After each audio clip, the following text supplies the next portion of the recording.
Hello everybody, this is Dr. Alamanda. I'm an educator and a special educator. ఈరోజు నేను చేయబోయే video ఒక student ఒక చైల్డ్కి నేను ఇది డెడికేట్ చేస్తున్నాను. Unfortunately that child he passed away 3 days ago. He committed suicide. You know the reason? Just because he failed in his final exam. Unfortunately ఇక్కడ ఎవరిని బ్లేమ్ చేయాలి? పేరెంట్స్ ఏమైనా బాగా ఫోర్స్ తీసుకొచ్చారనుకుంటున్నారా? ఎంత మాత్రం కాదండి.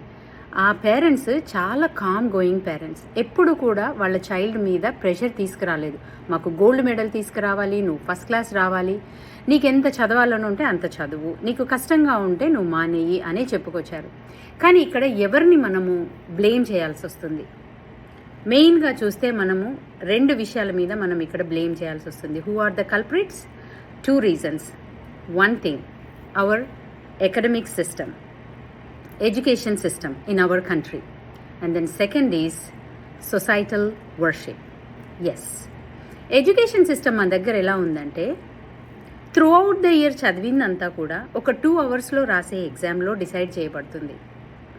సో వాళ్ళు సంవత్సరం అంతా నేర్చుకున్నది ఒక్క రోజులో వెళ్ళి రాసి వాళ్ళు పాస్ అవ్వాలి. What if they are not feeling well on that day? What if someone passed away in their family on that day? ఆ రోజు కుదరకపోతే ఏంటి? ఆ రోజు వాళ్ళకి హెల్త్ బాగోలేకపోతే ఏంటి పరిస్థితి? అంటే ఒక్కరోజు ఎగ్జాము వాళ్ళ మొత్తం అకాడమిక్ ఇయర్ని డిసైడ్ చేస్తుంది. సో అది మన అకాడమిక్ సిస్టమ్. ఆల్మోస్ట్ మనకి 70 to 80% of the marks final ఎగ్జామ్లో డిసైడ్ చేస్తారు. అది ఫెయిల్ అయిందంటే ఇంక వాళ్ళు ఫెయిల్ అయినట్టే. లేదా ఆ టీచర్ చెప్పిన దాంట్లో వాళ్ళు కరెక్ట్గా ఫాలో అయ్యి బట్టి లేకపోతే అది నేర్చుకొని కరెక్ట్గా వెళ్ళి వాళ్ళకు వచ్చింది అక్కడ వస్తే కనుక ఎగ్జామ్లో రాసి పాస్ అవుతారు. అంటే అక్కడ క్రియేటివిటీ కానీ థింకింగ్కి కానీ అనాలిసిస్ కానీ దీనికి ఎక్కడ కూడా ఛాన్సెస్ లేవు. That is one thing. And then second thing, societal worship. ఫలానా వాళ్ళకి ఫస్ట్ ర్యాంక్ వచ్చింది, మా బాబుకి 9 out of 10 వచ్చింది, మీ వాళ్ళకి ఎంత వచ్చింది, మీ వాడికి ఎంత వచ్చింది? వాళ్ళకు వస్తే వాళ్ళు చెప్తారు కదా. సో సొసైటల్ వర్షిప్, పెద్ద పెద్ద హోర్డింగ్స్, ఫస్ట్ ర్యాంక్ వచ్చింది, ఈ ర్యాంక్ వచ్చింది, ఆ ర్యాంక్ వచ్చిందని. సో 1% ర్యాంక్ హోల్డర్స్ని అంతగా హైలైట్ చేసి ఆ హోర్డింగ్స్ పెట్టినప్పుడు 99% ఆఫ్ ద చిల్డ్రన్ వాళ్ళు ఏ విధంగా వాళ్ళు ఫీల్ అవుతున్నారు, ఆ ఇంపాక్ట్ ఏ విధంగా పడుతుంది అనేది అక్కడ అర్థం కావట్లేదండి. సో ఇప్పుడు ఒక 3 days బ్యాక్ చనిపోయిన ఆ పిల్లవాడు నా ఫ్రెండ్ వాళ్ళ బాబు. చాలా cool and calm going parents వాళ్ళు. నేను వెళ్తున్నాను, నేను పాస్ అయ్యానని చెప్పాడంట. కానీ ఆ స్ట్రగుల్ భరించలేక నేను వెళ్తున్నాను అని చెప్పేసాను. అంటే సూసైడ్ చేసుకునే వాళ్ళు ఎక్కడ కూడా వాళ్ళు అసలు కనబడరు, మనకు తెలియని కూడా తెలియదు. చనిపోవడానికి ఒక 24 గంటల ముందు ఆ బాబు కజిన్స్తో కలిసి మూవీకి వెళ్ళాడంట. ఇంట్లో చాలా చక్కగా వాళ్ళతోటి జోక్స్ వేసుకుంటూ ఉన్నాడంట. నెక్స్ట్ డే నేను కాలేజ్కి వెళ్తున్నాను అని చెప్పేసి వెళ్ళాడు. కాలేజ్ హాస్టల్కి వెళ్ళిన తర్వాత it is an reputed college in the Hyderabad. వెళ్ళి హ్యాంగ్ చేసుకున్నాడు. ఆ తల్లిదండ్రులకి ఎంత బాధ ఉంటుందండి. 23 సంవత్సరాలు ఎంత పదిలంగా పెంచుకొని ఉంటారు. ఆ కొడుకుని కోల్పోయినప్పుడు వాళ్ళ బాధ తీర్చగలమా? ఇది ఎవరిని బ్లేమ్ చేయాలి? మన సొసైటీని బ్లేమ్ చేయాలి. పెద్ద పెద్ద హోర్డింగ్స్ వేసేసి ఆ 1% ఎవరికైతే ర్యాంక్స్ వచ్చిందో వాళ్ళకి హోర్డింగ్స్ పెట్టేసేసి అంత రికగ్నిషన్ ఇస్తే ఎవరైనా సరే, ఇప్పుడు ఇక్కడ చదువుకున్న వాళ్ళు, బయట దేశానికి వచ్చిన వాళ్ళు, నా 10th క్లాస్లో నాకు ఇన్ని మార్క్స్ వచ్చాయని ఎవరన్నా డప్పు కొట్టుకుంటూ వెనకాల తిరుగుతారా? దేనికి పనికిరాదు. లక్షలు పెట్టేసి పెద్ద పెద్ద స్కూళ్ళల్లో చదివిపిస్తారు. ఆఫ్టర్ ఆల్ వాళ్ళు తెచ్చుకునేదేంటి? 10th క్లాస్ మార్క్స్ మేమో, లేదా డిగ్రీలో చదివినప్పుడు డిగ్రీ మేమో. ఏ డిగ్రీ అయినా సరే, ఎక్కడైనా సరే డిగ్రీనే కదా. వెనకాలని డప్పు కొట్టుకొని ఎవరు తిరగరు కదా ఇన్ని వచ్చాయని. ఎందుకు అంత ప్రెషర్ ఎందుకు ఇస్తున్నారు? దయచేసి మా వాడికి ఇంత వచ్చింది, మీ వాడికి ఏమైంది, ఎంత మార్క్స్ వచ్చాయి, ఇవి అడగడం మానేయండి. హోర్డింగ్స్ వేయడం మానేయండి. డిస్ప్లే చేయడం మానేయండి.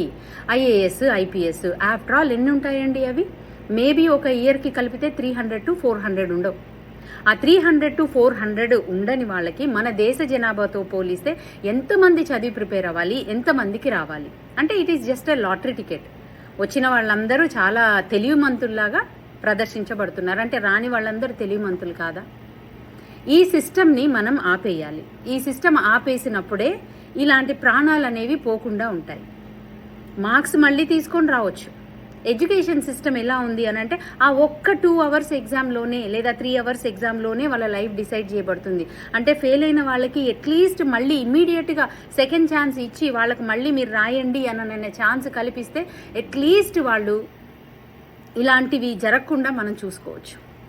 సో దయచేసి చెప్తున్నాను, ఇలాంటివి మానేయండి. అడగకండి, హోర్డింగ్స్ పెట్టకండి. మా పిల్లవాడికి ఎంత వచ్చింది, మీ పిల్లవాడికి ఎంత వచ్చింది అని అడగకండి. వాళ్ళకు వస్తే వాళ్ళే చెప్పుకుంటారు.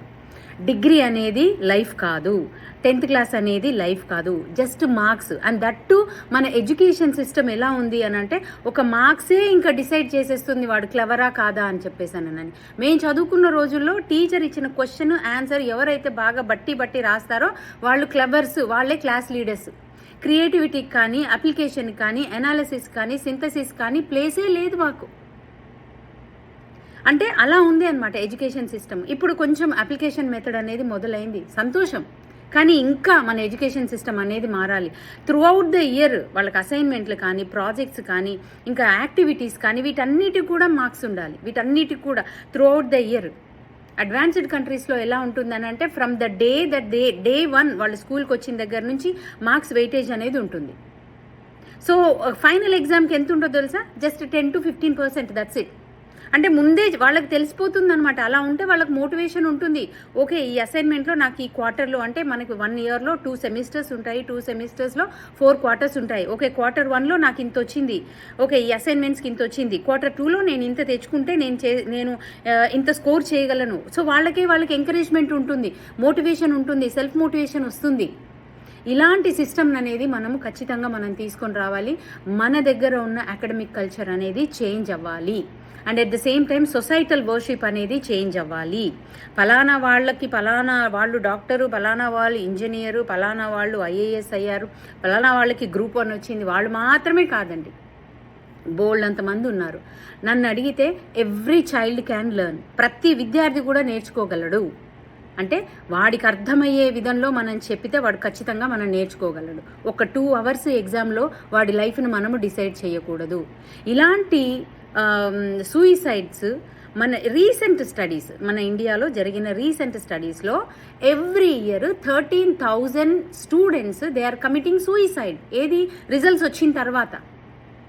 ఈ రోజున ఈ వీడియో ద్వారా ఓకే పలానా పిల్లోడు చనిపోయాడంట సూయిసైడ్ చేసుకొని అని అనుకుంటారే కానీ రేపు లేకపోతే మిదువుల్లోనే మీరు చూడగలరు ఈ సిస్టమ్ అనేది మనం ఆపకపోతే. దయచేసి మార్క్స్ని బట్టి ప్రైజ్ చేయడం అనేది ఆపేయండి. Instead of that as them నీకు ఎన్ని మార్క్స్ వచ్చాయి అని అడగడానికి బదులు ఈరోజు నీకు స్కూల్ ఎలా ఉంది, ఏది కష్టం అనిపించింది, ఓకే ఇది హార్డ్ అనిపించిందా, ఓకే ఇలా అడగండి. లేదా ఆర్ట్ను లేకపోతే ఇంకా దేన్నైనా కానీ అప్రిషియేట్ చేయండి. ఓకే నువ్వు చదువుకుంటున్నావా, ఓకే అప్రిషియేట్ చేయండి. అంతేగాని నీకు ఇంత మార్క్స్ వచ్చాయి, wow you got 99 out of 100, good job, no please don't do that. Marks అనేవి వాళ్ళ లైఫ్ని డిసైడ్ చెయ్యవు. దయచేసి ఇది ఆపేయండి. And thank you so much for ఇది ఎవరికైతే అందాలనుకుంటారో దయచేసి వాళ్ళకి షేర్ చేయండి. మార్క్స్ అనేవి లైఫ్ డిసైడ్ చేయవు, రిజల్ట్స్ అనేవి లైఫ్ డిసైడ్ చేయవు. లైఫ్ అనేది చాలా ఇంపార్టెంట్. ఒకసారి ఆ పేరెంట్స్ని జ్ఞాపకం చేసుకోండి. వాళ్ళకి లైఫ్ లాంగ్ కూడా ఎంత బాధ ఉంటుంది. అలాంటి బాధ ఇంకెవ్వరికి రాకుండా ఉండాలని నేను మనస్ఫూర్తిగా కోరుకుంటున్నాను. Thank you so much.